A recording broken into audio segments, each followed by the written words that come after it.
Earth isn't a perfect ball, we know that. But the real mystery is miles beneath our feet. Way down below the crust, the planet has been cooling down for billions of years, just not evenly. The Pacific side loses heat faster, while the African side slows that loss by trapping it longer. That difference is why Earth stays restless, with earthquakes tearing the ground apart and volcanic fire breaking through the surface. Think of Earth like a massive engine that's been shut off. The outside cools first, but deep inside, heat lingers. That internal heat is leftover energy from when the planet formed, and it's been slowly trying to escape ever since. For a long time, scientists assumed Earth lost heat evenly in all directions. Hot in the middle, slowly cooling everywhere else. But when a team at the University of Oslo ran simulations that rewound the planet 400 million years and tracked where the heat actually escaped, they saw something very different. The cooling wasn't symmetrical at all. One side of the planet is doing it faster than the other. The difference is striking. The Pacific Hemisphere, the side dominated by the world's largest and deepest ocean, has cooled by about 50 degrees Kelvin, which is roughly 90 degrees Fahrenheit difference, compared to the Africa-Eurasia side. The reason is basically insulation. Africa and Eurasia are on a layered ancient continental crust. The Pacific side is the opposite. It's mostly ocean, resting on a much thinner crust where warmth escapes easily. Plus, the cold seawater on top pulls that heat out non-stop. Because the Pacific side is cooling so fast, the rock deep underground is getting heavy and sinking back toward the core. It's like a giant slow-motion conveyor belt that drags the Earth's crust down with it. Heavy materials sink. As it sinks, it pulls on the edges of tectonic plates, creating stress, trenches, earthquakes, and chains of volcanoes. Most of Earth's earthquakes and volcanoes happen in a giant loop called the Ring of Fire. This is where the ocean floor gets cold, heavy, and sinks deep into the planet. All that sinking rock travels thousands of miles down until it slams into a massive continent-sized structure sitting right near Earth's core. Scientists call this a blob because the heavy ocean floor is constantly falling on top of it. The Pacific blob is squashed flat and pinned down, sitting heavy and locked in place. But the other half of the world is doing the exact opposite. Under Africa, there aren't many sinking plates to act as a weight. Without that pressure holding it down, the African blob is free to grow tall and light. It pushes upward, lifting the ground from below and reshaping the entire continent. In fact, that rising bubble is already starting to tear the surface apart. In East Africa, a massive crack known as the Great Rift Valley is slowly opening up as the ground is pushed from below. Eventually, the pressure will become so high that Africa will literally split in two, allowing a brand new ocean to rush into the gap. There's a cool theory that suggests these blobs might actually be the remains of an ancient planet named Theia. Some researchers believe that Theia crashed into Earth billions of years ago, and while part of it broke off to form the moon, some heavy chunks might have sunk deep inside our planet. So, the reason our interior is so lopsided might be because we literally have pieces of a different world buried inside our own. But that's just a wild theory. Whatever their origin, the blobs matter because they help split the planet into two different behaviors. On the Pacific side, cold slabs keep sinking down and piling up. On the opposite side, heat builds up deep and pushes upward over time. One half is dominated by downward motion, the other by upward motion. And this imbalance doesn't stop at the mantle. It shows up at the very center of the planet because Earth's inner core is still growing. Liquid iron around it gradually turns solid and attaches to the core. This process doesn't progress at the same rate everywhere. One side of the inner core builds up faster than the other. This might sound like it should throw the planet off balance, but it doesn't. Earth's interior isn't rigid like a solid metal ball. Over time, stuff inside can gradually move around. Gravity pulls everything toward the center, helping everything get a bit smoother and keeping the core pretty round. But pretty round doesn't mean perfect. If you want a real example of how uneven Earth is on the inside, look at the Indian Ocean. Where there's more mass underground, gravity pulls a little harder. Where there's less mass, it pulls less. In the middle of the Indian Ocean, there's a huge anomaly called the Indian Ocean gravity hole. In that spot, Earth's pull is weaker than normal, so weak that it can't hold the ocean's surface up at the usual level. The water actually dips downward. You wouldn't notice it sailing through, but you'd technically be sitting about 300 feet lower than the rest of the world's oceans. It's an invisible valley in the sea caused entirely by missing mass deep inside the planet. However, Earth isn't the only world hiding a messy interior behind a smooth surface. Even the Moon is like this. Over billions of years, Earth's gravity slowed the Moon's rotation until it locked into place, keeping one face permanently pointed toward Earth. That's what we know as the near side and the far side. This mattered early in the Moon's history. The near side always faced Earth, while the far side always faced deep space. That long-term setup affected how heat was stored and released inside the Moon.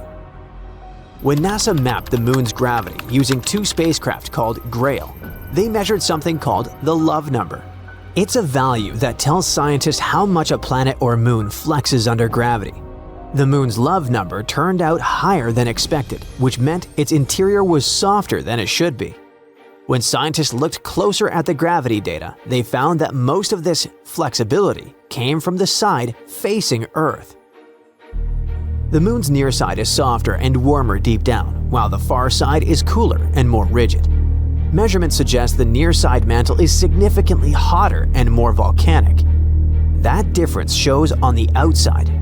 Because the near side was so hot and soft, ancient lava could easily punch through the crust and flood the surface. That created those big dark patches we see at night.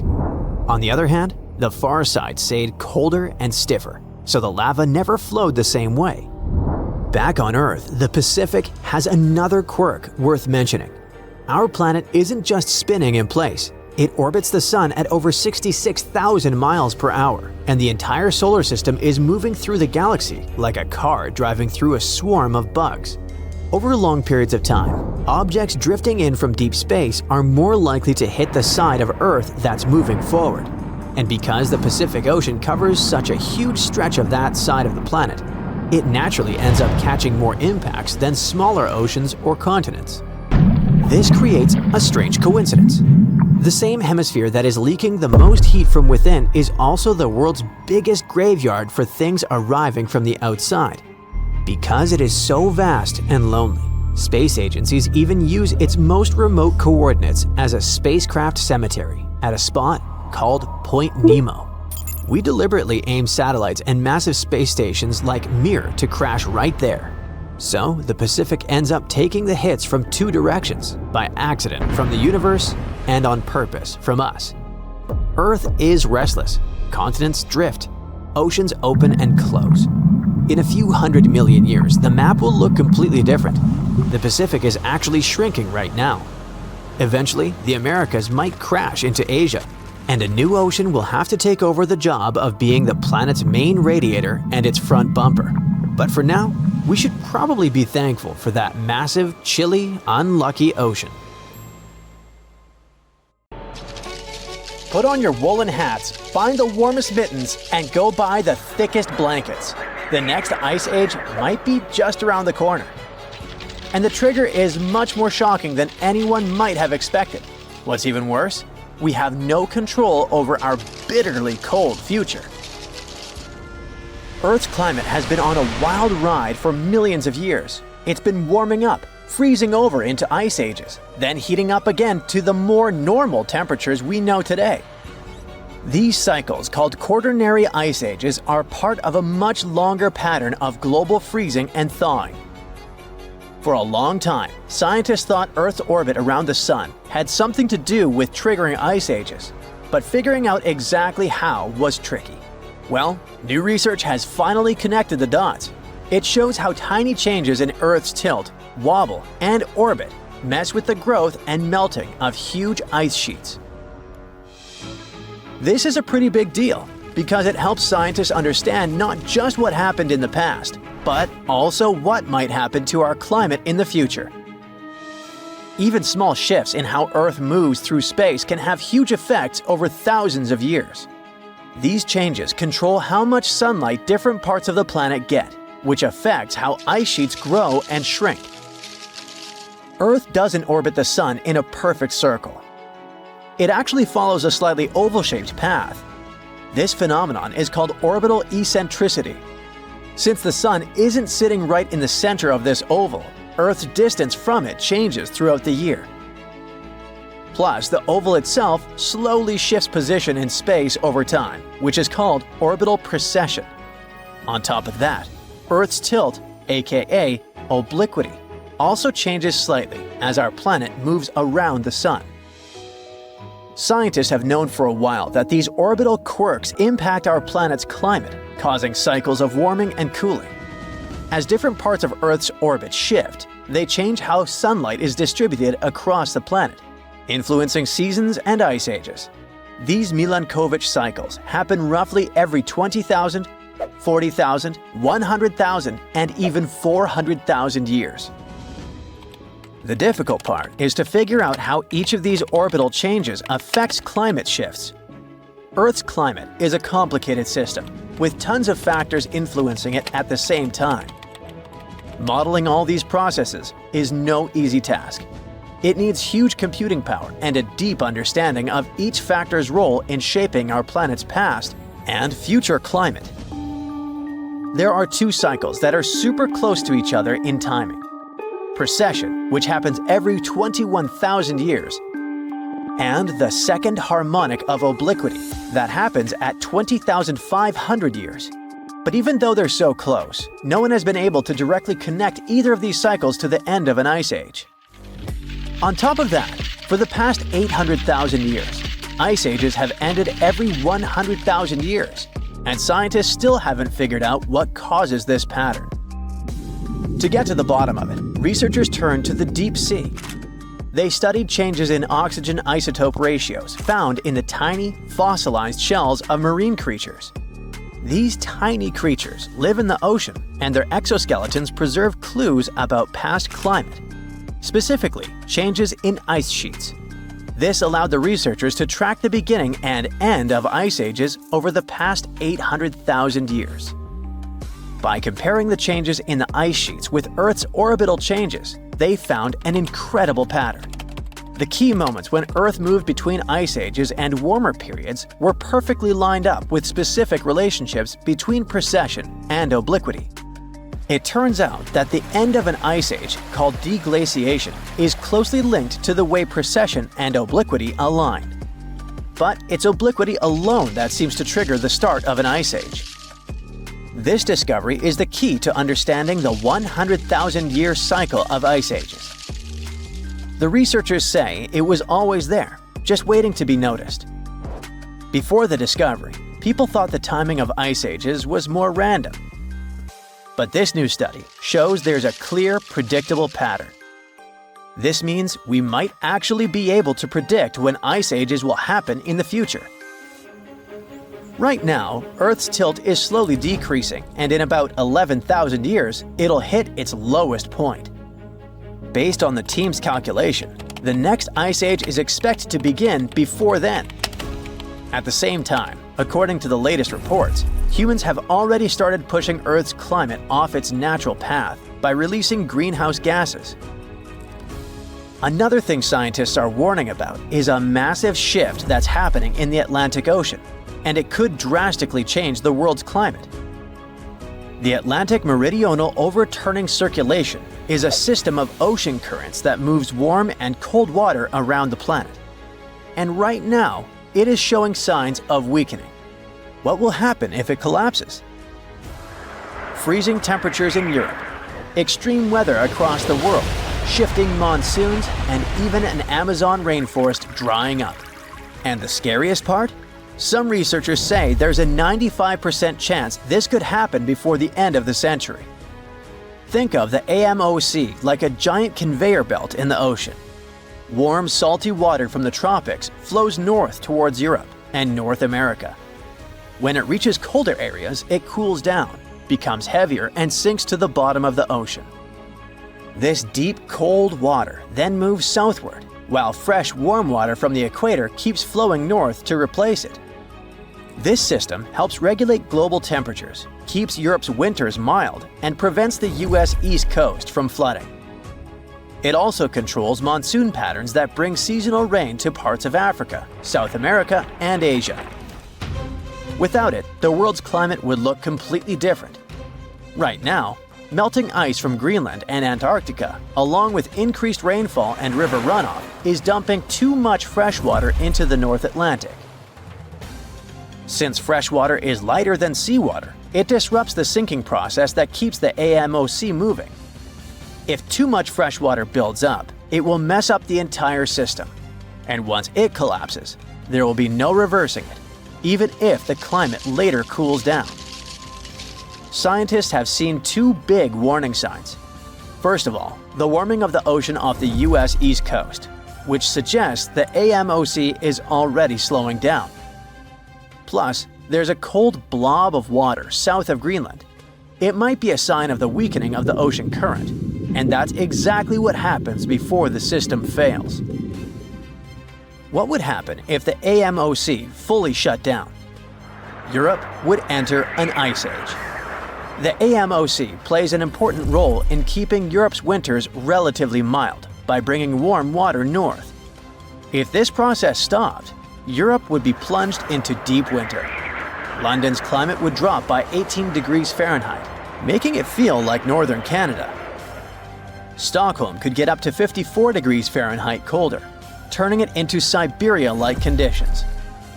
And snow and ice would cover much of northern Europe year-round. Next, monsoons would shift, leading to severe droughts. The AMOC helps regulate tropical rainfall, especially in Africa, South America, and Asia. If it collapsed, West Africa's monsoons would shift or disappear, leading to devastating droughts and a massive food crisis. The Amazon rainforest could dry up, transforming into a savanna or grassland. In India and Southeast Asia, monsoon rains would disappear, and millions of people rely on them for agriculture. The US East Coast could see catastrophic flooding.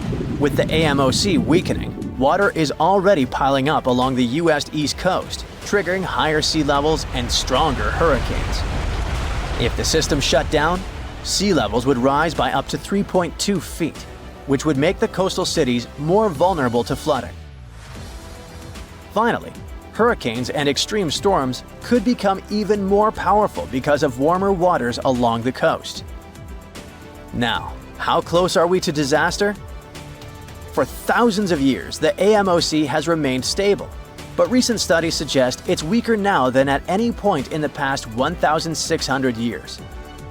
Ocean temperatures are hitting record highs, and many researchers believe we are dangerously close to the tipping point. A study published in Nature claims that if greenhouse gas emissions continue at their current pace, there's a 95% chance that the AMOC will collapse before 2100.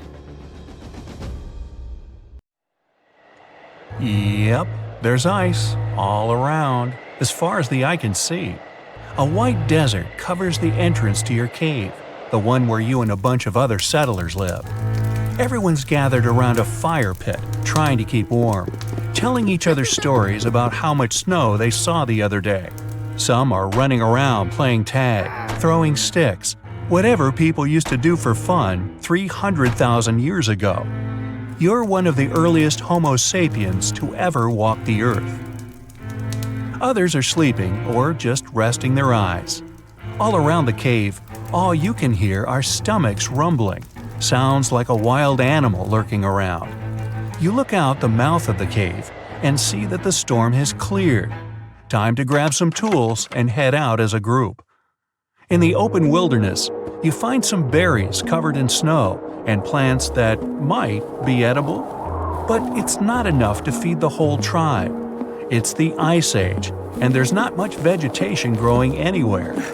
One of your friends spots some large footprints in the snow. The chase is on. You can't tell what it is, but it should be enough to feed everyone for a couple of days. As you go deeper into the snow-covered forest, you hear a growl behind you. You hope it's your stomach, but you look behind you and suddenly black out. An ice age is a period when large sheets of ice cover everything, changing the Earth permanently. It's partly responsible for the raising and lowering of sea levels, as well as the current layout of the continents. Picture monster-thick ice sheets spread across what's now Canada, Scandinavia, Russia, and even South America. That's all caused sea levels to change drastically, and temperatures around the world fell dramatically. And I'm not talking about just one ice age. There were a bunch of them. Scientists say there have been 5 major ice ages throughout history, lasting for millions of years. And we're in the middle of one right now. Relax, don't panic. It doesn't mean we're all going to be sleeping next to bonfires, trying to keep warm after being out all day looking for woolly mammoths. And no, there won't be a massive geological ice storm that freezes everything in its path. Ice ages have warmer periods in them that come and go, lasting for tens of thousands of years. In fact, billions of years ago, the Earth was one giant snowball with no life on it. And the sun back then was also just a cute little fireball without enough heat to melt all that ice. But as the sun got bigger and hotter, Earth's ice slowly melted away, leaving the green and blue ball we have today. We're living in the Quaternary Ice Age that's been going on for the past 2.6 million years, and counting. Some animals have thrived in this latest ice age, like whales and sharks. They've been at the top of the food chain for ages. Under them are seals, certain kinds of fish, otters, all the way down to tiny plankton. Up on the cold surface, mammals had to grow thick and shaggy fur just to stay warm. Ancient mammoths, rhinos, and bison were known to have thick rugs on them. They looked awesome. They were herbivores and ate small shrubs and whatever grass they could find. But several thousand years ago, temperatures began to rise, and most of these animals became extinct. The ones that remained evolved into the elephants, hippos, and rhinos we have today. You wake up from your blackout and find yourself face to face with a creature that kind of looks like a modern-day bobcat, except it's much bigger and furrier. It's a smilodon, an epic version of a saber-toothed cat with a mean look. It's around the same size as a male lion and has 2 front fangs that make me think twice before leaving the safety of my cave. They look scary, but scientists think their bite wasn't as powerful as today's tigers or lions. What made them tough were their giant forearms used to wrestle down anyone who got on their nerves. In packs, they were even able to take down mammoths. Either way, you don't want to be waking up next to this kitty. It's staring you down, ready to pounce. But you and your friends keep calm and slowly back off.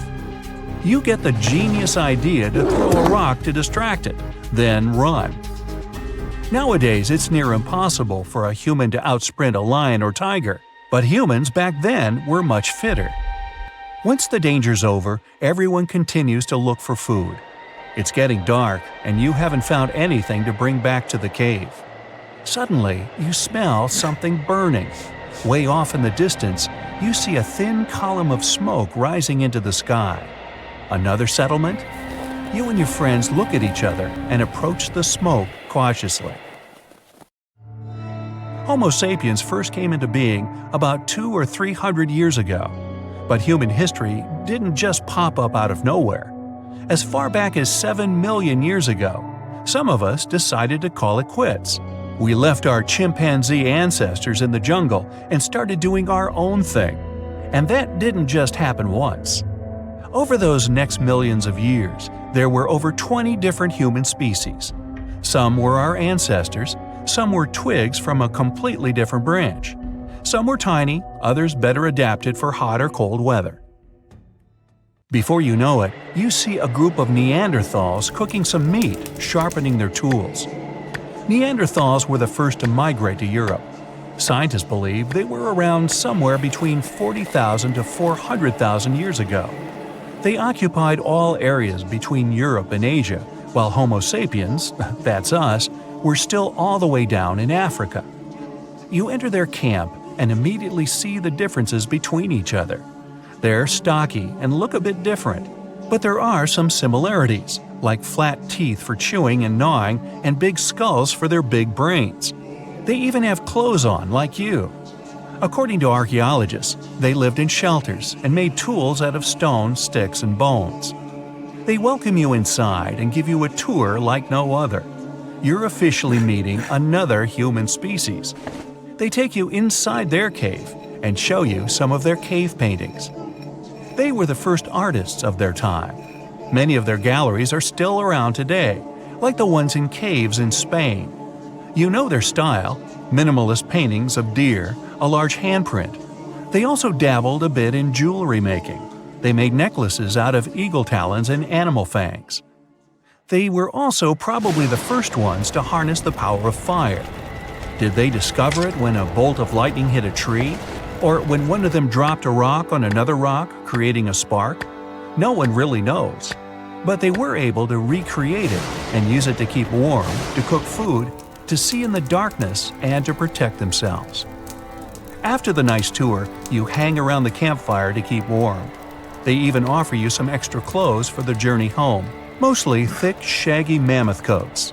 If only you could talk to each other, that would be awesome. But it's getting dark, and you need to head back to the tribe. You say your goodbyes and thank them for teaching you how to draw a deer, and for that sack of food they gave you. The Ice Age was important for the development of the modern Homo sapiens. Because of the extreme cold and other harsh conditions, they had to adapt to survive, be extra clever and innovative. They developed advanced tools and even used bone needles to sew warm clothing. They may have hosted the first ever runway show. When the climate started to get warmer, they developed farming techniques to sustain themselves and mainly settled near large bodies of water like rivers or lakes, while others opted to be near seas and oceans. They, we, were even the first to domesticate animals. Fast forward a few 100,000 years and here we are. The Arctic is disappearing. In just a few years, the North Pole could see its first ice-free summer in the last 125,000 years. But a bold new experiment might turn back the clock. Scientists are refreezing the Arctic. If they succeed, they could save the North Pole. But if they fail, they could trigger unforeseen disasters. So, which way would things go? Well, here's some backstory. Deep in the Arctic, temperatures drop so low that metal cracks and winds scream across the ice. In winter, it's minus 30 degrees Fahrenheit on average. But despite the seemingly extreme cold, it's actually melting, warming 2 to 3 times faster than the rest of the planet. Now, ice is like Earth's natural mirror. It reflects sunlight back into space, keeping the planet cool. When it melts, it exposes the dark ocean underneath. The ocean absorbs sunlight instead of reflecting it, and it spreads all across the planet. This warms the planet even faster, melting even more ice. It's a vicious cycle, and if it continues, we'll reach a point where the ice won't come back.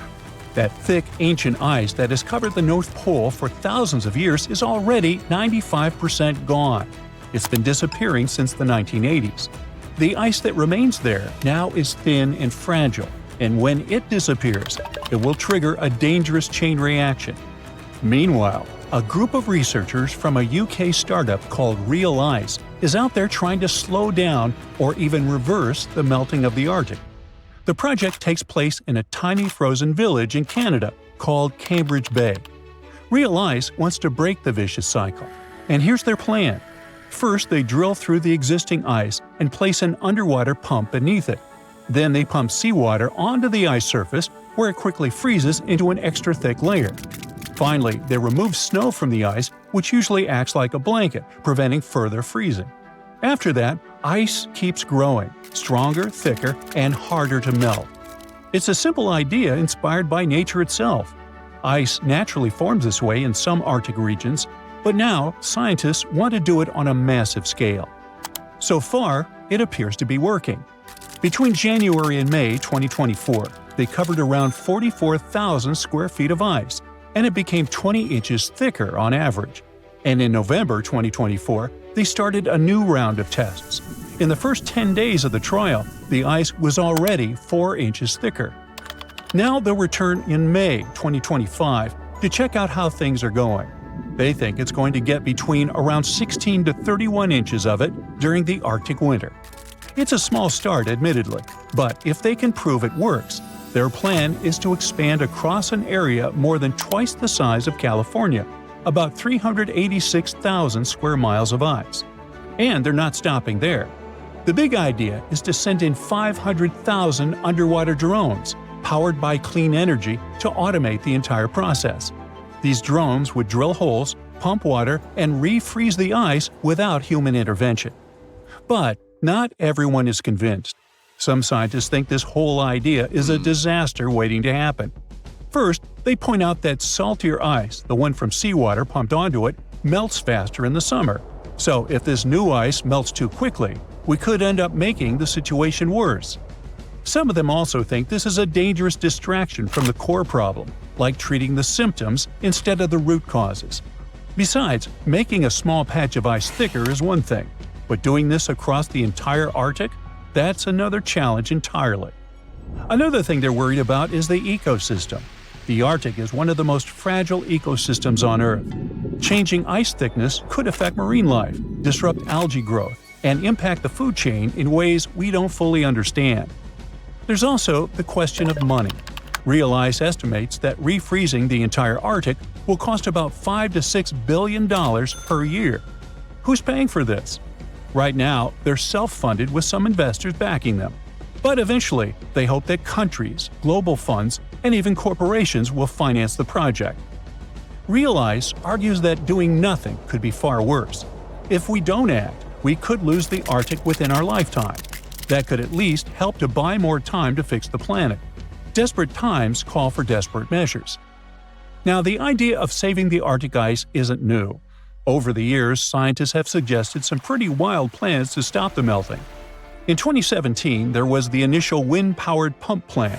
Physicist Stephen Desch proposed installing about 10 million wind-powered pumps in the Arctic.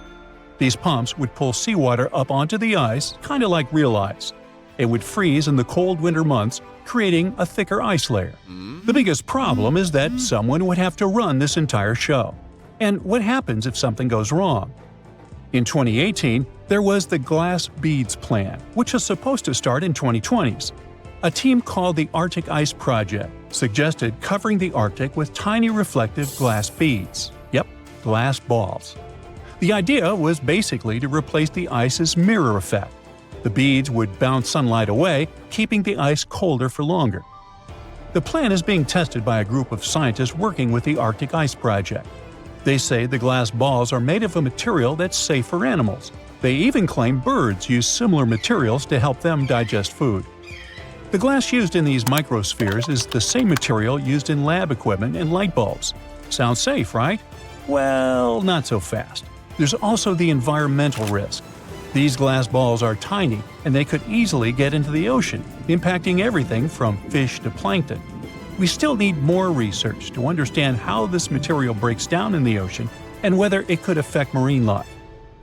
But where things get really crazy is when we start talking about scaling this up. To cover just a tiny fraction of the Arctic, they would need millions of tons of these tiny microspheres, and that's just for starters. And they'd have to be working 24/7 through freezing temperatures and snowstorms. The scientists believe this could help keep the ice thick enough to survive summer and even slow the melting. But can it really work? Then, there's also the Bright Ice Initiative, founded by the same folks behind the Arctic Ice Project. Instead of focusing on the Arctic Ocean, they want to use the same glass microspheres to restore glaciers. They've even tried this out on a glacier in Iceland, but experts are still skeptical. They say it could just speed up melting instead of reversing it. Now, another idea was cloud seeding with water particles. This would involve spraying ocean water into the sky itself. This would form clouds, and they'd reflect more sunlight. So, as you can see, some of these plans were too expensive, too complicated, or just straight up wild. The Real ICES plan borrows ideas from earlier projects, but is much cheaper and more practical. Most importantly, it's working. But all this Arctic disaster is already affecting people. In the village of Newtok, Alaska, the land is disappearing. Each year, about 70 feet of the riverbank erodes, taking homes and history with it. That's all because of the erosion and the thawing permafrost. Now, these people had to move to a safer place called Murtavik, just 9 miles away. But it's a long and challenging journey. The relocation is taking years of planning, with Newtok residents already starting the shift in 2019.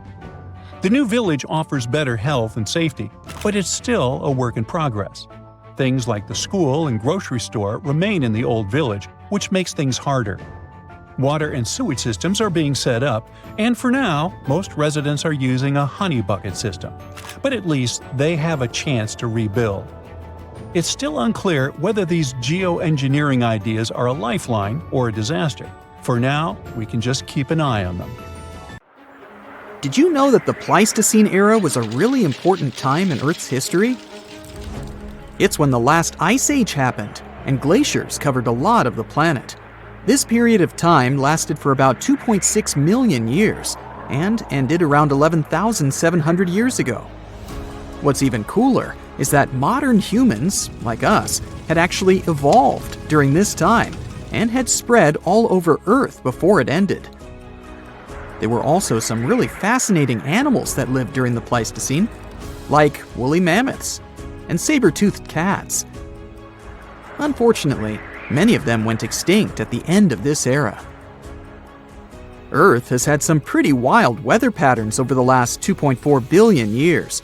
Although the planet is mostly ice-free, we now cycle in and out of freezing ice ages. During these glacial periods, temperatures drop, and huge areas of the planet get covered in ice. It all starts with a bit of snow, which then builds up over time.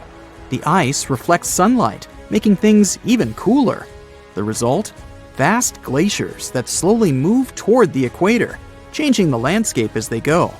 And when the ice melts, sea levels rise again, and everything changes all over again. In total, there have been at least 5 ice ages so far. The first one was so intense that the whole planet turned into a huge snowball. Right now, we're actually in the middle of an ice age, but we're currently in a temporary warm spell that started around 11,000 years ago. These warm periods are called interglacials, and we're not quite sure how long they last. There are still massive ice sheets covering Antarctica and Greenland that hold 75% of Earth's fresh water. When these finally melt, it'll mark the end of the current ice age. Earth's temperature is affected by something called the Milankovitch cycles. Basically, the amount of heat we receive from the sun changes over years, decades, and millennia because of Earth's orbit, tilt, and axis angle. There are 3 different patterns to these cycles. The first is called eccentricity, which is all about the shape of our orbit. The second is obliquity, which has to do with the tilt of the Earth. And the third is precession, which is like a wobble as Earth spins. Depending on where we are in these cycles, we might experience colder or warmer temperatures. But other things, like the position of continents and the atmosphere, also play a role in our planet's fate. For example, our planet's orbit is not quite circular. It's actually a bit elongated, shaped almost like an egg. That means we're sometimes a little closer or farther from the sun, depending on the time of year. We call the point farthest away from the sun the apogee, and the closest point is the perigee. When we're at the apogee, we're moving away from the sun, but gravity eventually pulls us back toward it. This means our orbit changes a little each time, gradually shifting our position relative to the sun. Don't worry, even though the orbit changes over thousands of years, it doesn't have a big impact on our day-to-day lives. Changes in Earth's orbit can affect how much sunlight we get during the summer. This means that ice sheets in the northern hemisphere will melt less, and over time, they actually start to grow. As they grow, they reflect even more sunlight, which makes the climate even cooler and spreads the ice even farther. This process can last for a really long time, like 10,000 to 20,000 years, and eventually it brings the planet into its next freezing season. As for the next ice age, scientists believe it might be postponed indefinitely. They've found that our human interaction with the environment, like the use of fuels, could delay the next ice age by up to 100,000 years. Earth's past ice ages were linked to the amount of solar radiation and carbon dioxide concentration in the atmosphere, and this research can even help us predict future cycles.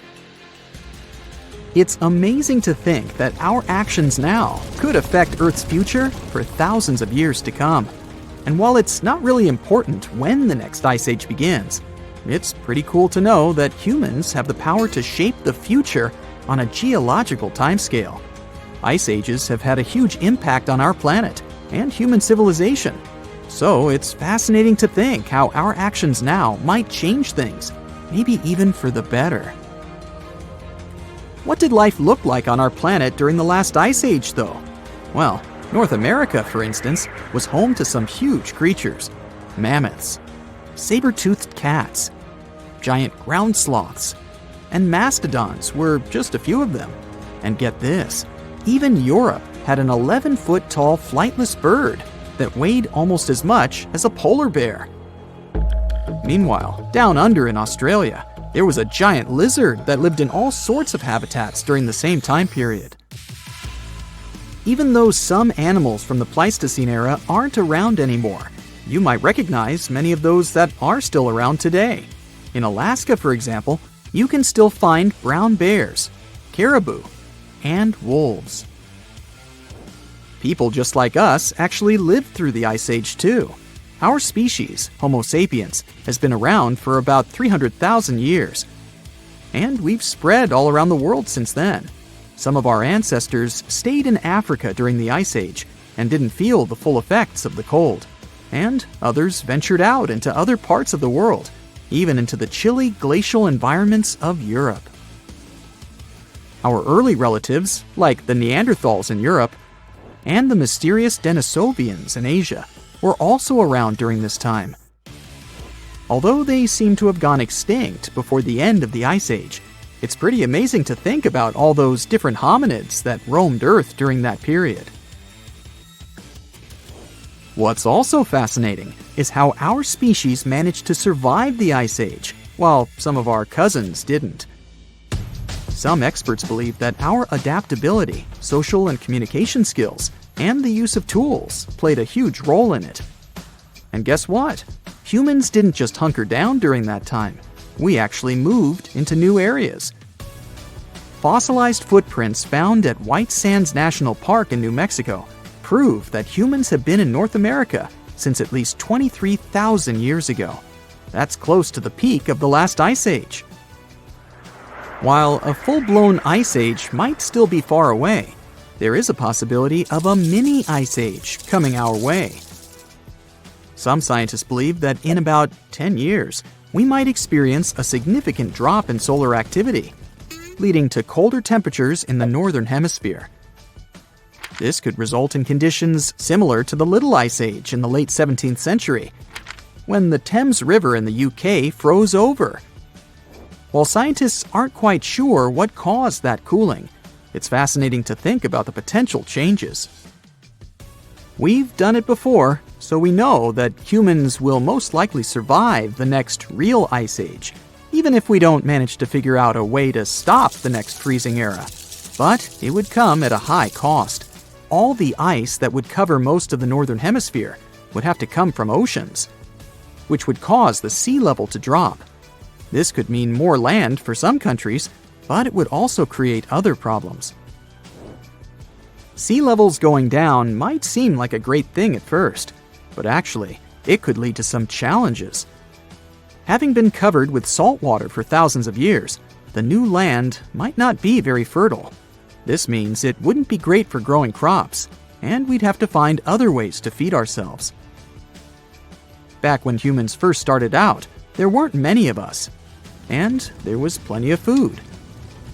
Now, with over 7 billion people on the planet, it's a different story. We'll need to be resourceful to make sure everyone has enough food to eat. Hold on to your hats, folks, because we're about to embark on an incredible journey. With the help of super smart scientists and their studies, we've asked AI to take us back a mind-blowing 2 billion years in time and show us what our awesome Earth looked like. So buckle up and let's find out.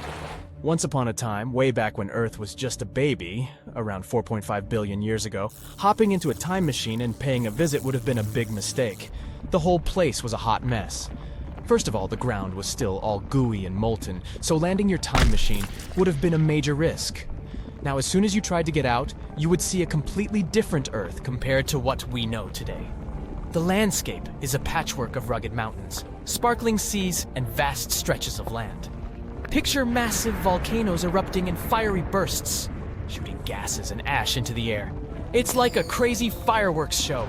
And even if you had a fancy new machine that could hover and had special shields to handle the heat, you'd still have a hard time breathing. You see, the early Earth's atmosphere is a bit moody. Thick clouds hang in the sky, casting mysterious shadows on the land below. The air is as thin as a whisper and filled with all sorts of interesting gases like hydrogen and helium.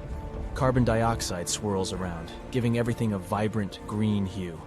Water vapor drifts through the air, creating a sense of humidity and a refreshing mist. Oh, and there might be a hint of ammonia and methane just to keep things interesting. Lots of cool gases, huh? But wait, there's something missing. Oxygen. So if you take a deep breath, you won't feel that familiar rush of air filling your lungs. On land, there are no lush forests or towering trees just yet. Instead, you find rugged, rocky terrains. Some of these ancient rocks bear the marks of intense forces, collisions and earthquakes that have shaped the land over millions of years. But amidst all this ancient beauty, something amazing is about to happen. Life, in its early stages, is evolving and preparing for its grand entrance. Simple organisms, like algae and bacteria, rule the scene. They thrive in the oceans, using the abundant carbon dioxide to grow and multiply. The waters are teeming with activity, with colorful, microscopic life forms buzzing around like a busy city. These tiny organisms are working hard, releasing oxygen as they go about their business. They're like little factories, slowly changing the composition of the atmosphere. So this is what the early Earth looked like, more or less. But why was it so nasty? And how could it have changed so much since then? You see, Earth's heat came from all sorts of crazy things happening during its formation. First off, there was some serious heat already packed into the objects that came together to make our planet. Then, as Earth grew bigger and stronger, its gravitational force got a major power boost. It pulled in more stuff, but it also gave Earth a massive bear hug, squeezing everything tightly. And you know what happens when things get squeezed? They heat up like a pressure cooker. This crazy heating had a huge impact on Earth's structure. Picture Earth as a mixed-up bag of rocks, metals, and minerals. But as things heated up, the rocks and metals got so toasty that they melted. And guess what? The denser metals sank to the center and became Earth's core, while the lighter rocky stuff floated up to become the crust and mantle. It was like Earth decided to unmix itself, creating separate layers. Scientists call this wild separation differentiation. But the heating didn't stop there. With all this mixing and moving around, Earth got even hotter. It was like turning up the heat in a giant planetary oven. All this crazy heat had some serious consequences. Earth's high temperature made everything super speedy. Tectonic plates were dancing like there was no tomorrow, making the surface super active and full of geological shenanigans. Oh, and that's not all. Earth also got showered by some serious cosmic visitors. Imagine this.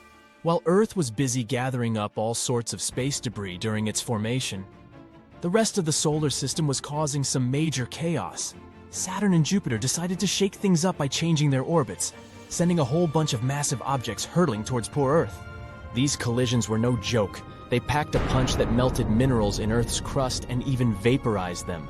These booms were so intense that they even blew gases right out of Earth's atmosphere. Talk about a wild fireworks show.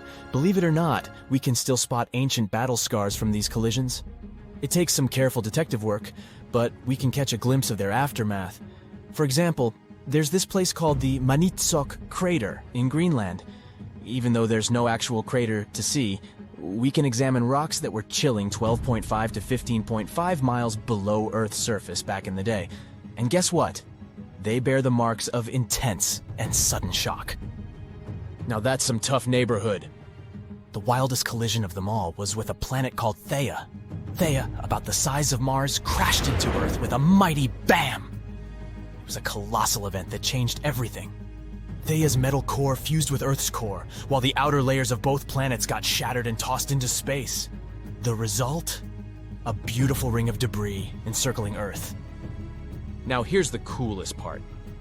That debris didn't just float around forever. It started to come together, like puzzle pieces finding their match. And voila, we got our very own moon. Can you believe it? And this incredible moon-making process might have taken as little as 10 years or even less. Crazy, isn't it? Scientists call this whole moon-forming extravaganza the giant impact hypothesis. So next time you gaze at the moon in the night sky, remember that it's actually a huge chunk of our own planet. And by the way, Earth also had quite the adventure trying to create its atmosphere.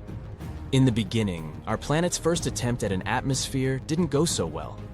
It had a thin layer of hydrogen and helium that came along with all the stuff it gathered. But those gases were like sneaky escape artists and decided to float away into space. Bye-bye, gases. Luckily, Earth didn't give up. It went for a second round, and this time it was much more successful. Volcanic eruptions came to the rescue. They spewed out all kinds of gases like water vapor, carbon dioxide, and a whole bunch of other funky ones. Even meteorites and comets joined the party, bringing lots of water and nitrogen to the mix. Earth's atmosphere was becoming quite the party. But here's the funny thing. There was no oxygen to be found during this second experiment. Nope, not a single breath of it. The oxygen that was produced by the sun's rays splitting water molecules got gobbled up by chemical reactions faster than you can say, oxy-bummer. It wasn't until Earth's third experiment came along, life, that things started to change. Photosynthetic organisms took center stage and used all that carbon dioxide in the air to make their food. And guess what? They released oxygen as a sidekick. Eventually, the organisms started belting out so much oxygen that it overwhelmed the reactions, and it began to fill up the atmosphere. It took a while, though, and it wasn't until about 350 million years ago that we got the oxygen levels we have today. About 21% of the air we breathe. So, from fiery volcanoes to mysterious oceans, this glimpse into the past reveals an Earth vastly different from the one we know today. It's fascinating to explore the ancient landscapes and imagine the early stages of life taking shape. Thanks to AI, we can catch a glimpse of Earth's remarkable history and appreciate the wonders of our ever-changing planet. So, stay tuned for more interesting journeys.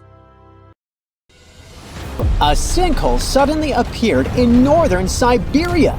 This 115-foot deep hole popped up after some weird explosion that threw dirt and rocks almost 395 feet away. Since then, 2 more mystery holes have shown up in the area. People first thought it might be connected to digging for fossil fuels, since it's not far from the biggest gas field. But the search team's radar scan suggested it was probably a natural thing. The first research trip wasn't too successful because scientists couldn't get inside and take samples until the hole's sides and the water at the bottom froze. Scientists have been wondering about what caused these holes, and the ideas varied from space rocks hitting the ground to rising temperatures on Earth. One researcher suggested that the eruption had occurred due to the accumulation of pressure. A temperature decrease is often accompanied by alterations in the volume of specific chambers. These chambers contain methane. Such craters are specific to the Arctic region. Few other areas share these particular features. They all have table-like ground ice situated close to the surface, continuous permafrost saturated with methane, and unfrozen ground. Speaking of gases, a geologist suggested that the sinkhole might have been caused by gas hydrates. These gas hydrates are also thought to be responsible for mysterious happenings in the Bermuda Triangle. The Yamal Peninsula, similar to the Bermuda Triangle, has been a place known for unexplained events. Here, Residents even claim to have seen the abominable snowman. Sinkholes can pop up out of nowhere. Some are massive enough to gobble up whole buildings. They happen when rock under the ground, like limestone, starts getting dissolved by the water it contains. As the rock melts away, these big holes, or caverns, start forming. When these caverns become too much for the land above to handle, bam! The surface caves in. Ice is melting like crazy. The Arctic is warming up way faster than the rest of the world, so ice sheets and glaciers are shrinking. As these chunks of ice melt, they pour fresh water into the oceans, raising sea levels and making Earth's crust sink. During the last ice age, those massive ice sheets pushed down on Earth's crust, making it bend and sink. When the ice started melting, the crust began to bounce back. But now, the ice is melting too fast for the crust to keep up. This sinking situation creates a dangerous loop. As land goes down, more seawater creeps in, causing more erosion and flooding. What about other parts of the world, such as China? It hosts the deepest and largest sinkhole on the planet. This sinkhole is 2,165 feet deep and holds a crazy amount of space, 130 million cubic meters to be exact. They call it the Heavenly Pit, and it's not just big, it has its own mini ecosystem. 1,285 different plant and animal species can be found there. There's an ancient forest and a thick jungle of plants in there. This formation is a double-nested sinkhole with two craters connected by a sloping edge. When it rains, a waterfall shows up at the mouth. It feeds an underground river and cave network. When you look down from space, you'll see these deep, dark marks on the green landscape, like a footprint. Some suggested that these formations could have been left by a meteorite smashing into Earth. Others said it had taken about 128,000 years for water to carve them out. It could have snuck into underground rivers and worn away the limestone rock. It turns out, locals have known about this place for ages, but the rest of the world only caught wind of it in 1994. British explorers tried to map out its underground cave system, but it's like a maze down there. After 5 tries in a 10-year span, the team couldn't handle the rushing river and had to throw in the towel. So, this deep, mysterious underworld remains one of China's biggest geological puzzles. The next one is Crveno Jezero in Croatia. This is a huge, mysterious pit. It's not like a regular lake.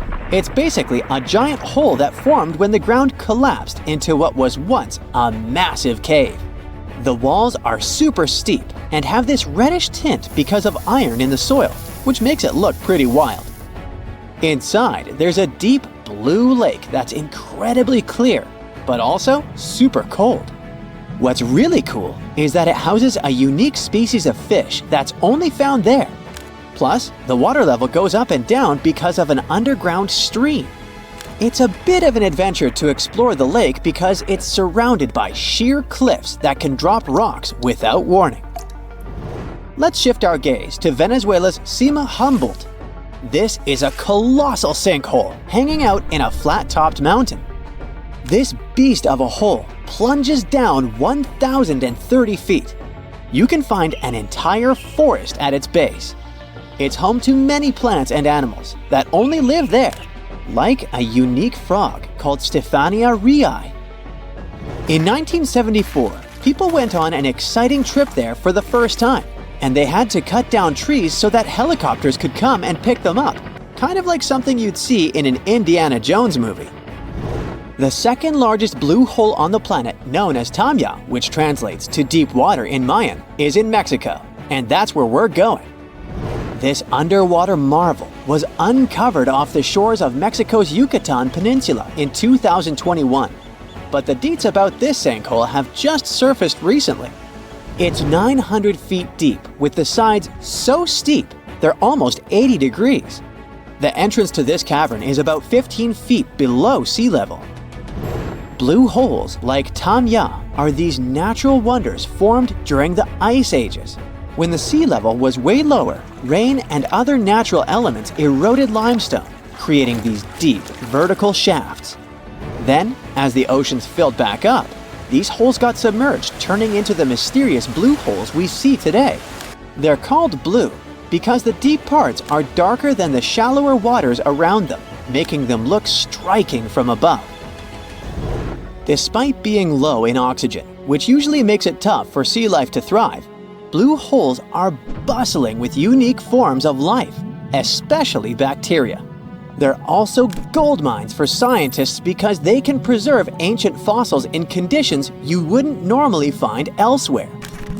The team that discovered Tamya used scuba gear, sonar equipment, and water sample testing to map out the blue hole and study its water chemistry. They found that it was not just deep, but also massive, covering a surface area of 147,357 square feet at its widest point. This discovery was made partly thanks to local fishers who had been whispering about its existence. Now, scientists are diving deep into its secrets, hoping to learn more about the unique ecosystems that blue holes can host, and how they might give us clues about handling climate change and preserving marine life. Another spot is Dean's Blue Hole. This one is just off Long Island in the Bahamas. This underwater wonder goes deep, reaching 663 feet. The massive blue hole is surrounded by rocks, a lagoon, and a pristine white beach. Dean's Blue Hole isn't just a pretty sight, it's a hotspot for freediving enthusiasts. People come from all over the world to take the plunge into its crystal-clear depths. There are multiple passages branching off from the main blue hole, leading into intricate cave systems and mysterious underwater rooms. It stands out also because it's the second deepest blue hole in the world, falling just behind the Dragon Hole in the South China Sea. This place is a big deal in the scuba diving world, especially since a swimmer set a world record here by diving 331 feet deep on a single breath, without any fins. In the winter of 2019, the American Midwest and Northeast turned into a real-life disaster movie. I'm talking about that time when temperatures dropped to negative 63 degrees Fahrenheit. There were massive flight cancellations and power outages, dozens of injured people, and shut down schools and offices. Simply going outside became highly risky. And if you're looking for someone to blame for all this, I've got two words for you: polar vortex. That's not some scary storm, but a huge mass of cold air that's normally spinning counterclockwise around the poles. When it's summer up in the northern hemisphere, the vortex stays further north, and in the winter, it heads south a bit. The term polar vortex has been around since the late 1940s. It shows up every winter and calls it quits in the spring. But for about the last 20 years, this polar vortex has been acting weird in the middle of winter. It looks like it either splits or becomes displaced once every other year. At the bottom of this vortex is what they call the polar front, or the polar jet stream. This jet stream moves from west to east, which is why places like the northeastern part of North America get hammered by that chilly polar vortex weather. Ooh. These jet streams zip along because of differences in temperature and the Earth's spin. When there's a big gap in temperatures, the winds really pick up speed. In spots like the equator, where the sun's rays are more intense, the air heats up and starts to rise. And as it goes up, it leaves behind a sort of empty space, taking in air from all around, kind of like a huge vacuum cleaner. But over at the poles, where it's way chillier, the air shrinks and sinks, forming areas of high pressure. It's like a bunch of air molecules trying to spread out, like a group of school kids on a big field. So you've got these two forces at play: warm air rising and cold air sinking. Air wants to zoom from the poles down to the equator with this setup. The jet streams tend to hang out where airplanes fly, about 30,000 feet in the air. Pilots often use them to zoom across the sky faster and save some fuel. But these jet streams aren't always the good guys, as they can bring all sorts of weather changes, like cold snaps and heat waves. When the polar jet stream is strong and cruising at about the same level as the vortex, It kind of locks in that cold Arctic air within the Arctic Circle. Every now and then, the jet stream takes a chill pill and starts moving around the planet in a wavy pattern called Arctic oscillations. This creates peaks and troughs that allow warmer air from down south to head north, and the chilly Arctic air to take a trip south. In the northern hemisphere, there are two polar vortexes, one in the lower atmosphere, known as the troposphere, and another higher up in the stratosphere. The stratospheric vortex forms as cold, dense air sinks and twirls near the North Pole.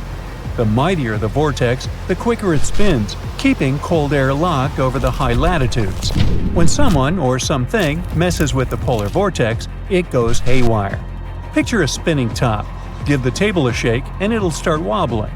When the polar vortex loses strength, it can't corral the cold air anymore. So, blasts of icy Arctic air surge southward over North America.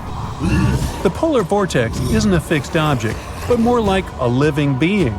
It gets stirred up by ripples on Earth's surface, triggered by stuff like air flowing over mountains or across land and sea, all warming up differently. If our planet were as smooth as glass, with oceans wrapping all around, the polar vortex would just chill out, never breaking up. But every time a wave smacks into it, it gives the vortex a push. Sometimes, one of these waves packs enough punch to shove the vortex off the pole or even spin it in reverse. And when that happens, the temperature in the polar stratosphere can skyrocket by a whopping 50 degrees in just a week. The Arctic's polar vortex started spinning in the opposite direction in March 2024 and got scientists worried. It's one of the 6 strongest flips since the 70s. This time around, it hasn't caused any chaos. Sometimes the waves of air affecting the vortex get strong enough to split it into 2 parts, kind of like how a cell divides. They're called daughter vortices, and they even add more chaos to the mix. When the vortex splits, one chunk usually heads over Siberia, while the other cruises over North America. Once that split goes down, the jet stream in the troposphere above the Atlantic decides to take a southern vacation. That jet stream usually acts like a bouncer, keeping the chilly Arctic air up near the pole. But when it heads south, that Arctic air gets a green light to crash the party in places like the East Coast, the Midwest, and even Western Europe. The storms that usually ride along with the jet stream follow along and head south too. They take their time to get organized and catch up with the new path of the jet. So, instead of hitting up Canada like they usually do, they swing by New York and Chicago for a change of scenery. Scientists still don't know why the polar vortex doesn't mess with the U.S. Pacific coast. It might have something to do with where the jet streams hang out in each basin. Over in the Atlantic, the jet stream kicks it at higher latitudes, while in the Pacific, it's chilling closer to the equator. It might also have to do with the landscape. In the Atlantic, the air has zipped over the Rocky Mountains, stirring up waves off tall peaks that mess with the jet stream. But in the Pacific, the jet stream is away from any big mountains that could cause trouble. The recent reversal of the polar vortex is unlikely to make the temperatures drop extremely, but scientists aren't sure what's going to happen to the polar jet stream in the future. They're concerned that the chilly polar air might make more trips down to the mid-latitudes and bring along more chilly spells in the long run. So it's better to be prepared. When the news tells you there's a huge winter storm coming and power outages are highly likely, fill your bathtub with water. If you have an electric water pump, it won't work and you'll run out of water soon. Gas stations also run on electricity, so fill your car tank before the storm hits to have some emergency gas. When the storm arrives and you're locked in, put on several layers of warm clothes, thermal wear, a warm shirt, a sweater, and insulated pants and woolen socks. Don't forget mittens so the heat doesn't escape through your hands. Hang dark blankets on your windows to draw in heat. Make sure your doors and windows are closed well, and put some towels under them to prevent drafts. Your basement is probably more insulated by the ground, so it could be a good place to spend the night. To warm up the cold winter bed in your home, fill a bottle with hot water and place it in your core region under the cover. The water will heat up your vital fluids traveling through your body, reaching all the extremities and warming you up in no time. You can also wrap your pajamas around the bottle before putting them on for an extra effect. When the power comes back on, check all your appliances and electronics before turning on the main power switch. They must be unplugged to avoid power surge damage. As you turn the water supply back on, keep the taps on the lowest level of your house closed to let the air out from the upper taps. Imagine you're looking up at the sky on a clear night, and you see all those beautiful stars twinkling up there. Well, one of them is Betelgeuse, a celebrity among stars. If you want to catch a glimpse of it, look up at the Orion constellation. It low-key looks like an archer holding a bow, and you can spot Betelgeuse as the reddish-orange dot on their shoulder. It's one of the brightest stars in the sky, so it's hard to miss. Betelgeuse is not your ordinary star. First of all, it's gigantic, up to 1,000 times the size of our sun. Can you imagine that? It's so enormous that if we could somehow replace our sun with Betelgeuse, it would engulf all the inner planets, including Earth. And here's another fun fact. When we look at Betelgeuse, we're actually looking back in time. Yep, you heard it right. Betelgeuse is about 600 light years away from us, so the light we see today actually left the star 600 years ago. It has quite a history. This star has been shining brightly for millions of years. Long, long ago, even before smartphones and telescopes, ancient Sumerians were the first to spot Betelgeuse in the sky, and it's been a diva this entire time. For example, in 1866, Betelgeuse became one of the brightest stars in the night sky. It was so dazzling that people could see it even during the day. Astronomers all around the world went bananas documenting this extraordinary event. Since then, Betelgeuse has been playing hide-and-seek with us. It all started when Betelgeuse started to dim back in 2019. Since then, it likes to dim and brighten sporadically. But these changes in brightness tell us about something important. As we mentioned, Betelgeuse was always a bit of a troublemaker. It's been living a fast and furious life. Because of that, it has been burning its fuel at an incredibly fast rate. The changes in the star's brightness are clues that Betelgeuse is approaching the end of its life cycle. The drama intensified when the Hubble Space Telescope snapped jaw-dropping images of Betelgeuse, like it was getting ready to blow its top. All this made scientists think that the star is close to retiring in a dramatic way. It's about to go supernova. So picture a star partying hard, powered by the fusion of hydrogen atoms. It's like the star's own energy drink, but just like any party, the fuel starts to run out. That's when things get interesting. As the star guzzles up its hydrogen fuel, it slowly begins to run on empty. It can't sustain itself anymore. So now, it's time for the grand finale. This finale is called supernova. The star collapses in on itself like a deflating balloon. The pressure and temperature inside skyrocket to mind-boggling levels, and this celestial tantrum triggers a colossal bang. So you can see why observing Betelgeuse is like having a front-row seat to the spectacular drama. But here's the big question. When will this happen? Well, the answer is not as simple as setting a timer. You see, stars have their own schedules, and Betelgeuse is no different. It could be tomorrow, or it could be thousands of years from now. Scientists have come up with only a rough estimate. They believe that Betelgeuse will go supernova within the next 100,000 years. Quite a spread, huh? Sure, that sounds like forever to us, tiny humans. But in the vastness of the universe, it's just a blink of an eye. But there's a chance, just a tiny chance, that Betelgeuse could surprise us all and go supernova much sooner. Considering its dips in brightness, we might be in for a show within the next few hundred years. We'll just have to wait and see. Now, if Betelgeuse does go kaboom, what will happen? Well, get ready for a show like no other, folks. When a star collapses under its own weight, it unleashes a cosmic firework of epic proportions.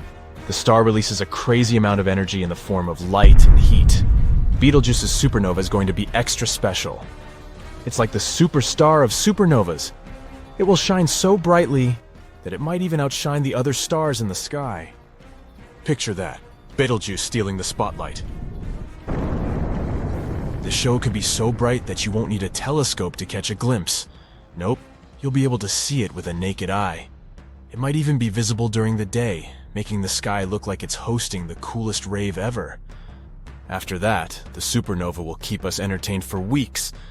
It will be like having a second moon in the sky, shining as bright as the full thing. Imagine that, 2 moons dancing together in the night. After several weeks of lighting up the night sky, Betelgeuse's supernova will slowly fade away, but it would leave behind a souvenir, an ethereal remnant. It's like a fading memory of the star's epic performance.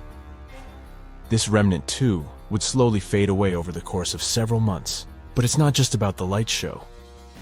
The boom will send out powerful shockwaves, and we might actually feel them right here on Earth.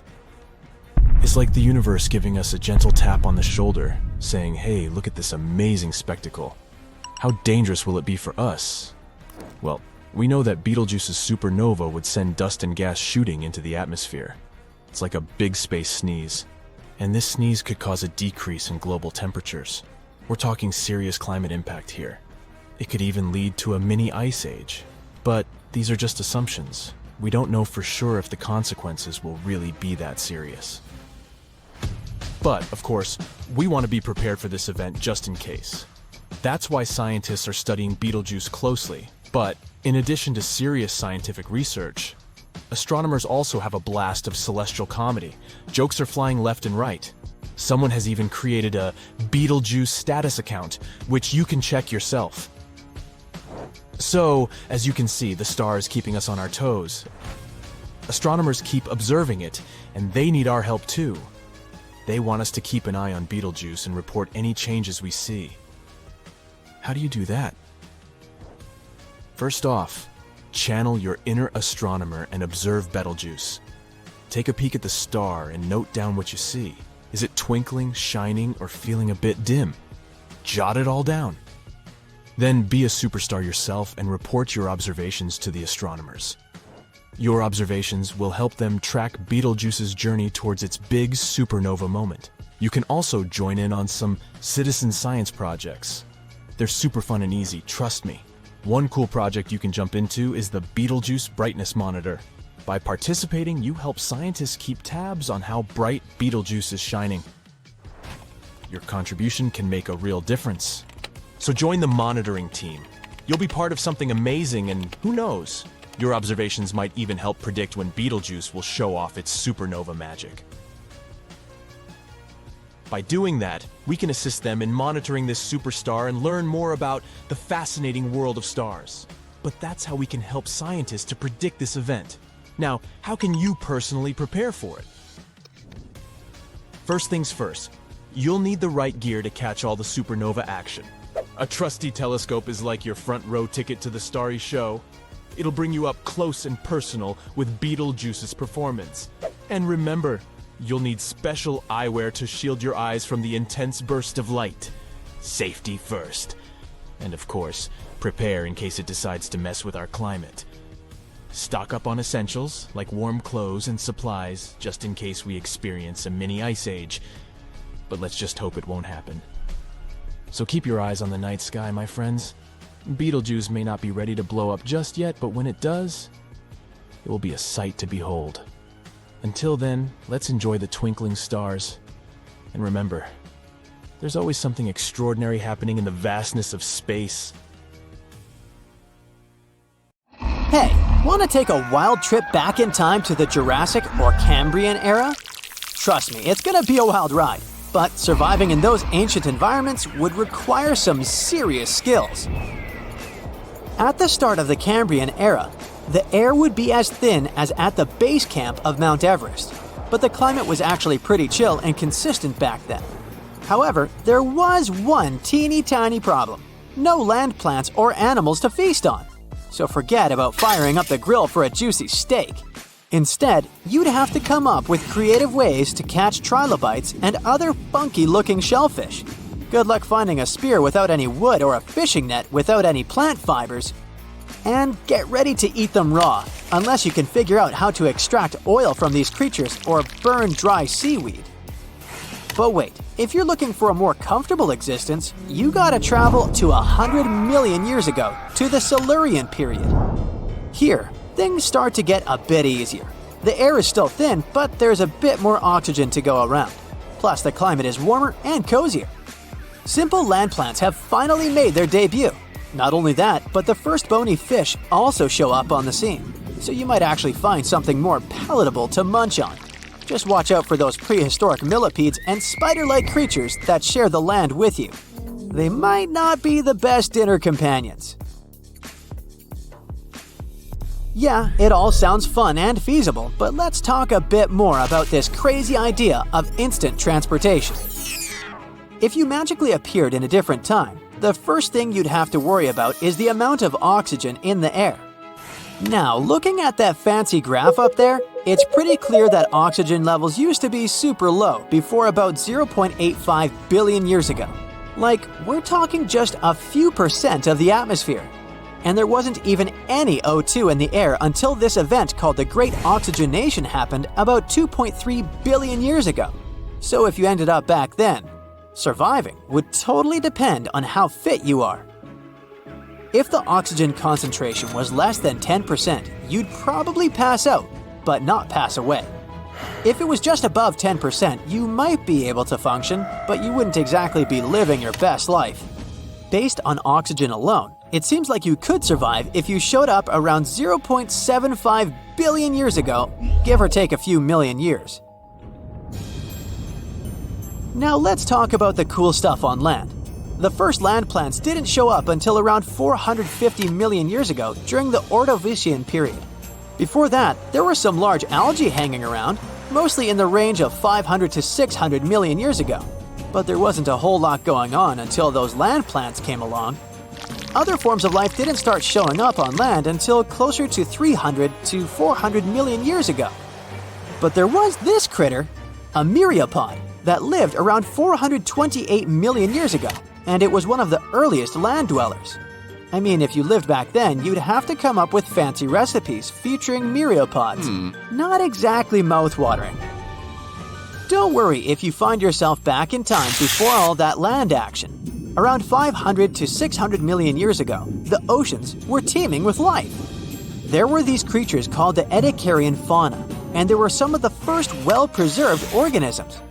Some of them probably hung out in the shallow areas near the shore, so you might be able to get your hands on them for a meal.